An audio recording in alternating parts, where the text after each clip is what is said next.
Salutations aventuriers, je vous retrouve pour une vidéo sur Weaven et aujourd'hui je vais vous parler de l'ambre Tamashi. Comme d'habitude, j'aime bien les builds basés sur la tourbe, j'aime bien la recrue indomptée, donc je vous ai concocté exactement la même chose que d'habitude. Waouh, quelle originalité! Donc recrue indomptée qui nous permet de piocher notre prochain sort à 6 points d'action ou plus. On n'a qu'un seul sort à 6 points d'action en main, c'est la tourbe d'Albuera, qui va du coup générer beaucoup de tourbes sur tous nos compagnons durant la game. Si j'ai choisi l'ambre Tamashi pour faire ça, c'est pas juste parce que j'aime faire ce build sur absolument tous les personnages, hein, il y a de ça aussi, mais l'ambre Tamashi a un réel intérêt à être joué de cette manière. Je vais donc directement vous parler des passifs de l'ambre Tamashi, afin qu'on comprenne vraiment pourquoi est-ce que j'ai choisi cette classe. Donc de base, son passif c'est que quand on va jouer, enfin au début de notre tour, on va avoir le sort Nocturien à notre main, qui est un petit sort qui coûte 0 PA, qui invoque un Nocturien sur le terrain. Quand celui-ci attaque, on gagne 25% d'attaque jusqu'à ce qu'il meure. Au début, ils vont mourir. À la fin, ils ne mourront plus du tout. On va pouvoir stacker l'attaque. C'est un truc assez phénoménal.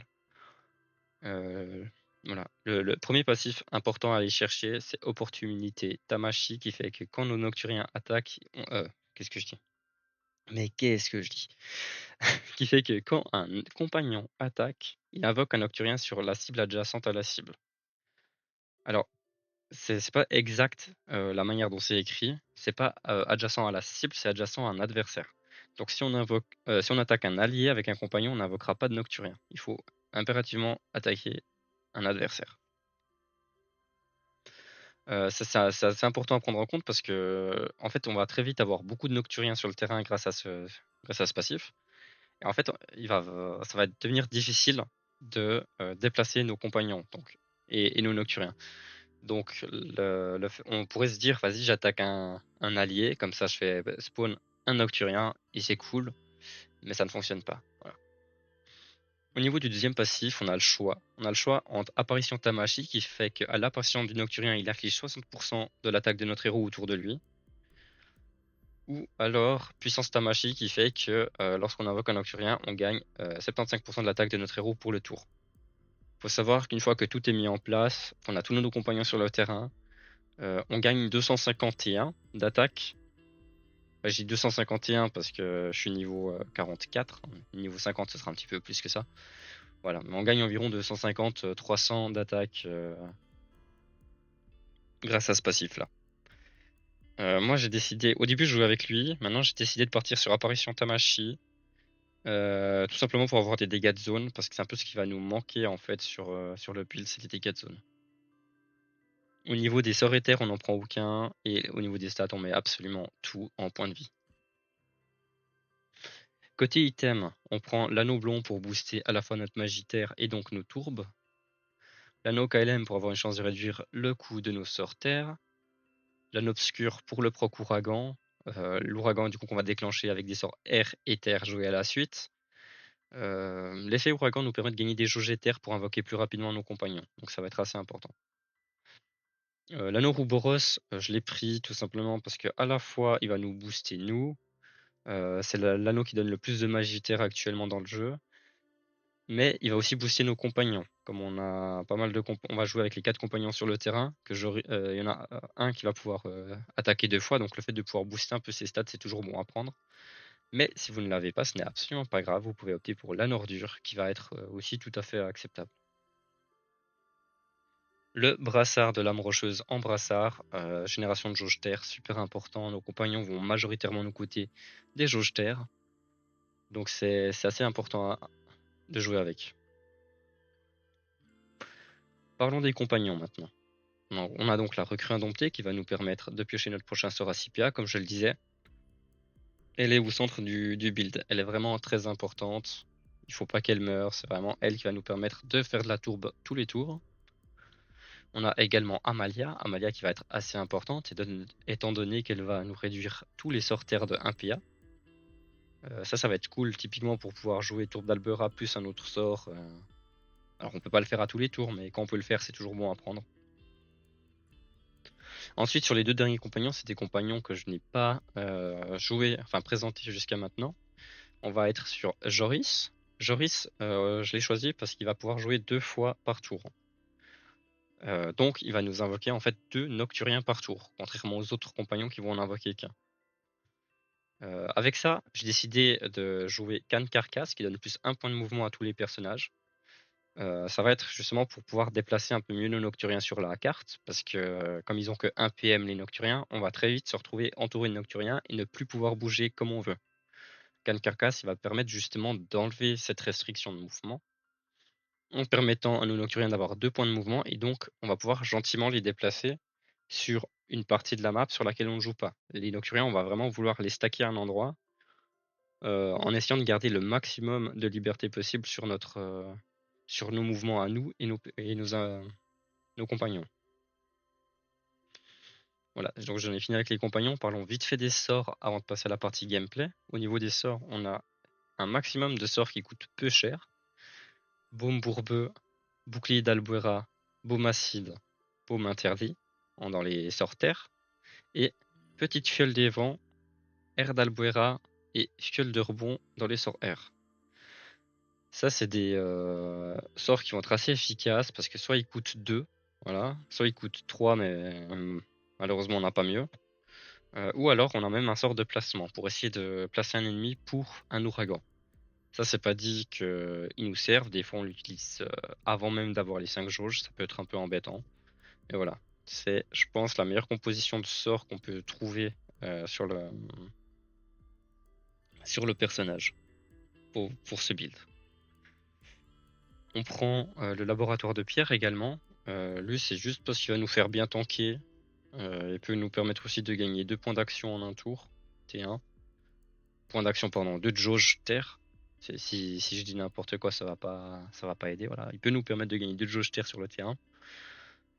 Ou alors, si on l'invoque plus tard, on peut le vider vraiment de ses élixirs en un seul tour avec tous nos compagnons et nocturiens. Enfin, le sort tourbe d'Albuera qui va être au centre du gameplay comme je l'expliquais plus tôt. Voilà, en ayant vu tout ça, on peut directement passer à un gameplay. Je vais lancer un combat 120 cochons avec broche en espérant qu'il n'y ait pas trop de cochons ninja. C'est magnifique. C'est magnifique qu'il n'y en a pas un seul. Voilà, les cochons ninja, c'est un peu ce qui nous fait chier avec le build parce qu'en fait, quand on va les attaquer avec un compagnon, le compagnon va invoquer un nocturien à un côté, mais le nocturien va se faire one shot en fait par la téléportation du. Pardon, pardon, la téléportation du cochon. Voilà, je vais y arriver. Voilà, donc première erreur d'entrée de jeu, vraiment concentration d'huître aujourd'hui. J'ai pas auto-attaque sur le premier tour. J'aurais dû invoquer mon nocturien, l'auto-attaque. Ça m'aurait permis de gagner une jauge supplémentaire.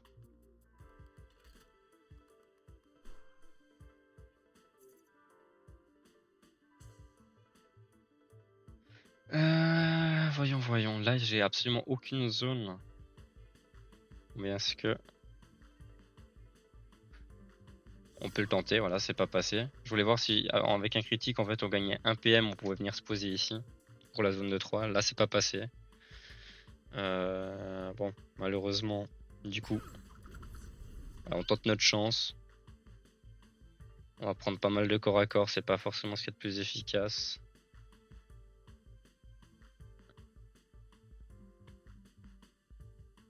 Voilà.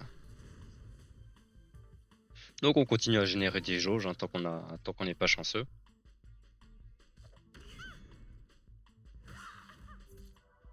Là je vais avoir une zone de 3, c'est pas mal. On a 5 jauges terre, idéalement on va bientôt passer sur des jauges terre également.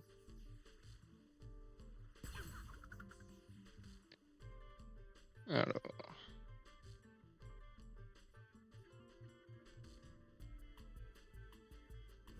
Hops.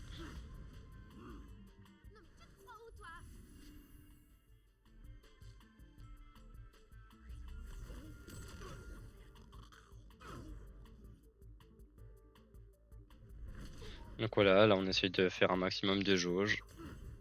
Voilà.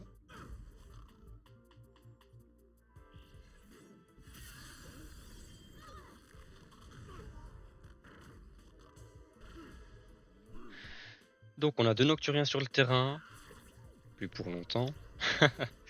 Et là ils vont tous mourir, normalement lui aussi, quoique ils sont pas à portée, peut-être qu'il va survivre. Les ennemis aiment pas trop généralement taper nos Nocturiens, tant qu'ils peuvent nous attaquer nous, ils préfèrent nous attaquer nous. Voilà. Donc on a 13 jauges actuellement.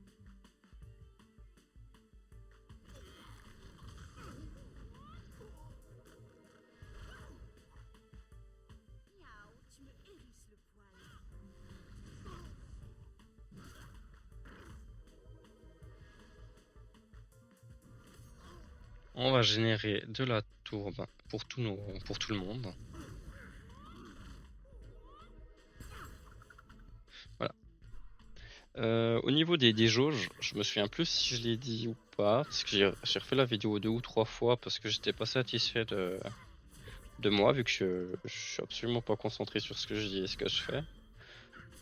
Au niveau des jauges, du coup, en fait, les jauges éthers, on va essayer de les conserver pour invoquer Canne Carcasse. Ça va être super important parce qu'on n'a pas de génération de jauge feu et on a très peu de génération de jauge air. Donc on veut vraiment pouvoir invoquer Canne Carcasse avec avec ça.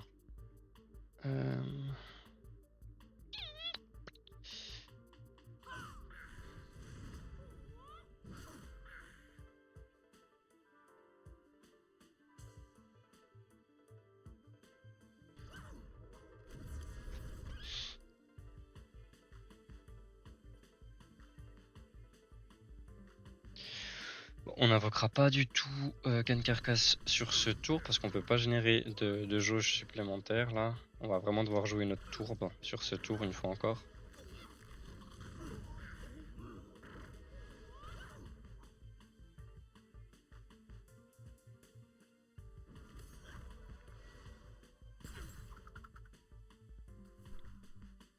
Donc voilà, on a 608 d'armure. Nos compagnons et Nocturiens, ils en ont pas mal aussi.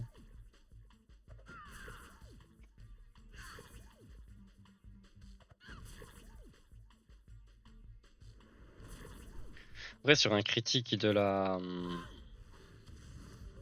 recrue indomptée, on peut jouer plusieurs sorts par tour. Là, malheureusement, c'est pas trop le cas. Ma foi, voilà.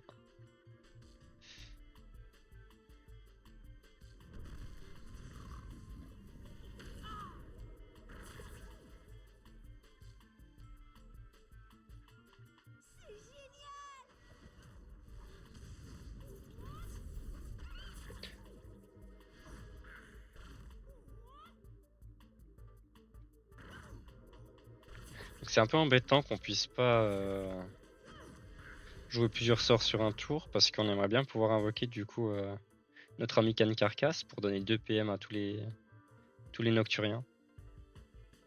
Malheureusement actuellement c'est pas faisable.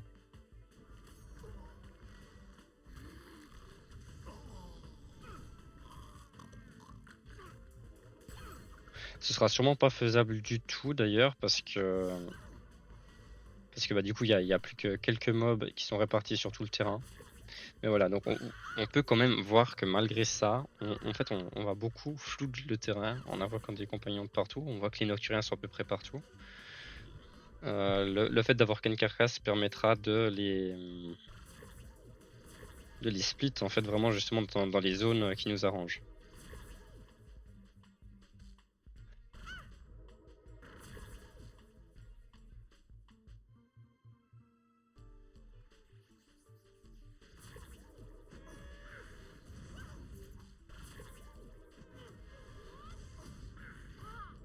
Merde, je suis con. Tac.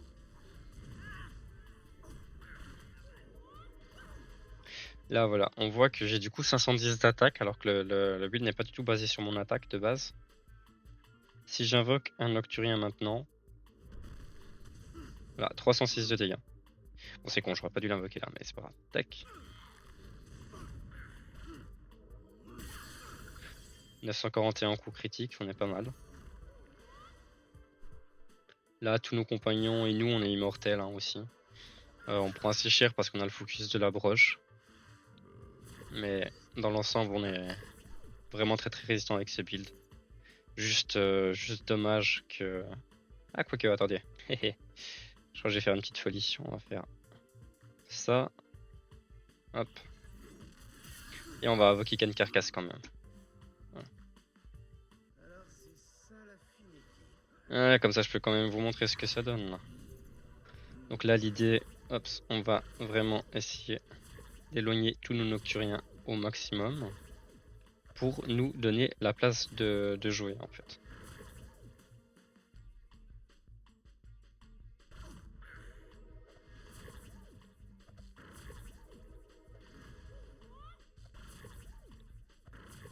Donc voilà, comme vous avez pu voir, en un seul tour, en fait, on a pu déplacer nos compagnons, enfin nos nocturiens d'une manière à ce que ça nous arrange complètement.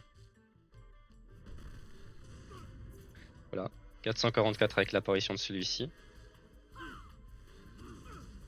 Lui, on vient directement le mettre dans un endroit où il ne nous gêne pas.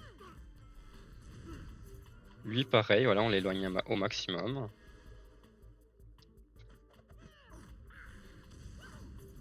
On va venir le poser ici. On invoque encore un nouveau nocturien ici, 475 de dégâts. Et voilà.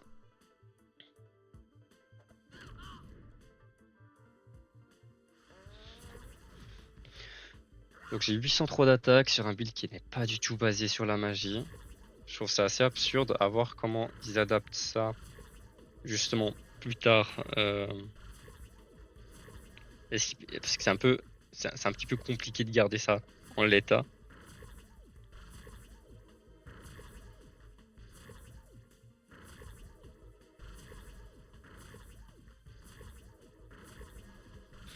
Voilà, ouais, vous voyez que sur ce tour, je suis passé de 850 d'attaque à peu près à 1097. Donc on est vraiment voilà, sur quelque chose de complètement absurde. Et on est hyper résistant, on a moyen de bloquer des accès grâce aux Nocturiens, on a moyen de faire des dégâts à la fois d'attaque, de magie, d'être tanky. À voir justement, et comme je disais, à l'avenir, ce qu'Ankama fera du personnage. Mais actuellement, on est vraiment sur quelque chose de très très puissant. Voilà, si vous avez pas l'anneau Roubourose, je crois que je l'ai dit, mais dans le doute, je le répète, l'anneau ordure peut aller à la place. Ça permettra de faire aussi pas mal de dégâts grâce au rocher. J'espère que la vidéo vous a plu, que j'ai pu donner quelques petites explications supplémentaires justement sur pourquoi jouer Ken Carcasse et Joris dans ce build. Et je vous dis à bientôt pour une nouvelle vidéo.